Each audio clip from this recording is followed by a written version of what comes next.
Hello বন্ধুরা, সবাই কেমন আছো? আশা করি সবাই ভালো আছো। তো আজকে আমরা যেটা পড়ব সেটা হচ্ছে চতুর্থ শ্রেণীর অধ্যায় 4। অধ্যায়ের নাম হচ্ছে খাদ্য। তো এই অধ্যায়ে যতগুলো প্রশ্ন হতে পারে আমি সেগুলোই এখানে লিখে দেওয়ার চেষ্টা করেছি। তো এভাবে যদি আপনি আপনার বাচ্চাকে পড়ান তাহলে এখান থেকে যেমন করেই হোক, যে ধরনের পরীক্ষা প্রশ্ন আসুক সব কিছুই তারা লিখতে পারবে। চলুন প্রশ্নগুলো দেখে আসি। বেঁচে থাকার জন্য আমাদের কি প্রয়োজন? খাদ্য। বেশিরভাগ খাদ্য আমরা কি থেকে পেয়ে থাকি? উদ্ভিদ। কয়েকটি উদ্ভিজ খাদ্যদ্রব্যের নাম লিখো। শাকসবজি, ফলমূল, খাদ্যশস্য এবং ডাল। কয়েকটি প্রাণীজ খাদ্যদ্রব্যের নাম লিখো। মাছ, মাংস, ডিম এবং দুগ্ধজাত খাদ্যদ্রব্য। কত ধরনের পুষ্টি উপাদান আছে এবং কি কি? 5 ধরনের, যথা শর্করা, আমিষ, চর্বি, ভিটামিন এবং খনিজ লবণ। এই প্রশ্নগুলো খুবই গুরুত্বপূর্ণ। ভিটামিন এ এর কাজ কী? এখানে মূলত যতগুলো প্রশ্ন লিখেছি সবগুলোই খুবই গুরুত্বপূর্ণ। ভিটামিন এর কাজ কী? দেহ কর্মক্ষম রাখতে সাহায্য করে। দেহের রোগ প্রতিরোধ ক্ষমতা বৃদ্ধি করে। দেহের বৃদ্ধিতে সাহায্য করে। চোখ ও হাড়সহ দেহের বিভিন্ন অঙ্গের কাজ সম্পাদনে সাহায্য করে। আপনারা যদি এই প্রশ্নগুলো আপনাদের বাচ্চাদের পড়ান তাহলে আশা করি উপকৃত হবেন।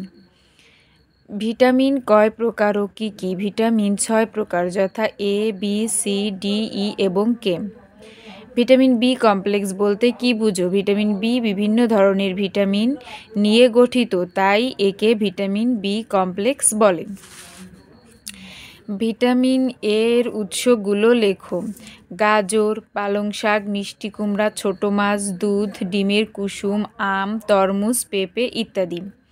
ভিটামিন এ এর কাজ লেখো। স্বাভাবিক দৃষ্টিশক্তি বজায় রাখে, সুস্থ ত্বক ও দাঁত গঠন করে, রোগ প্রতিরোধ ক্ষমতা বৃদ্ধিতে সাহায্য করা। আসলে যে কোনো জিনিস একটু পয়েন্ট আকারে লিখলে বাচ্চাদের পড়তে সুবিধা হয় এবং মনে রাখতেও সুবিধা হয়। ভিটামিন এ এর অভাবে কী রোগ হয়? রাতকানা। ভিটামিন বি এর উৎসগুলো লেখো। দানা শস্য, দুগ্ধজাত খাদ্য, মাছ, কলিজা, সবুজ শাকসবজি, মটরশুঁটি ইত্যাদি। ভিটামিন বি এর কাজ কী? দেহে শক্তি উৎপাদনে সহায়তা করে।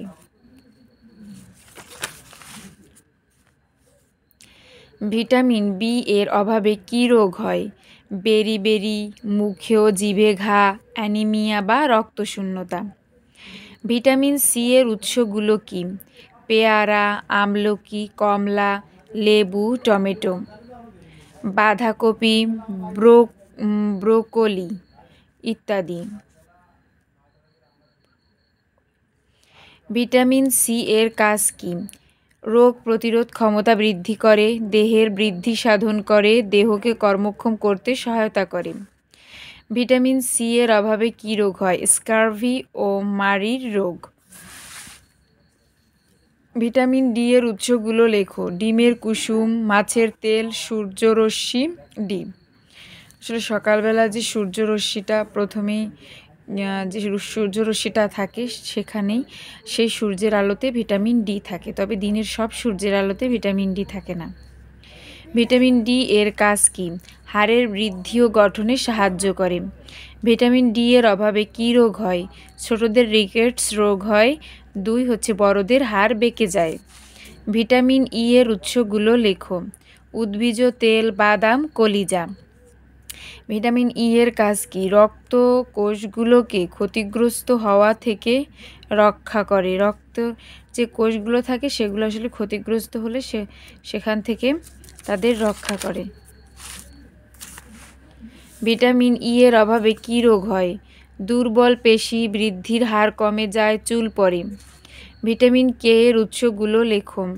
সবুজ শাকসবজি, ঢেঁড়স, সয়াবিন। ভিটামিন কে এর কাজ কী? কেটে যাওয়া স্থানে রক্ত জমাট বাঁধতে সাহায্য করে। ভিটামিন কে এর অভাবে কী রোগ হয়? রক্ত জমাট বাঁধার ক্ষমতা কমে যায়। আমিষ দেহের কী কাজ করে? দেহের গঠন, ক্ষয়পূরণের এবং বৃদ্ধি সাধন করে। উদ্ভিজ্জ আমিষ কাকে বলে? উদ্ভিদ থেকে যে আমিষ পাওয়া যায় তাকে উদ্ভিজ আমিষ বলে। এটা আসলে সংক্ষিপ্ত প্রশ্নে আসার সম্ভাবনা খুবই বেশি।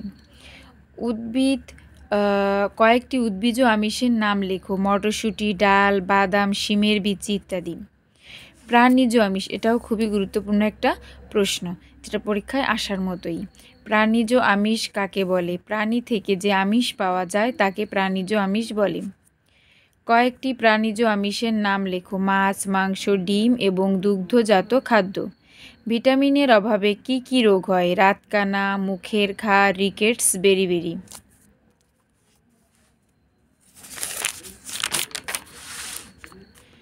আমিষের অভাবে কি হয়? বৃদ্ধি ব্যাহত হয়, পেশি ক্ষয়প্রাপ্ত হয়। আয়োডিনের অভাবে কী রোগ হয়? গলগণ্ড। শরীরের সুস্থতার জন্য কোনটি অপরিহার্য? সুষম খাদ্য। অনিরাপদ খাদ্য কাকে বলে? পচা, বাসি, দুর্গন্ধযুক্ত এবং ভেজাল খাদ্যকে অনিরাপদ খাদ্য বলে।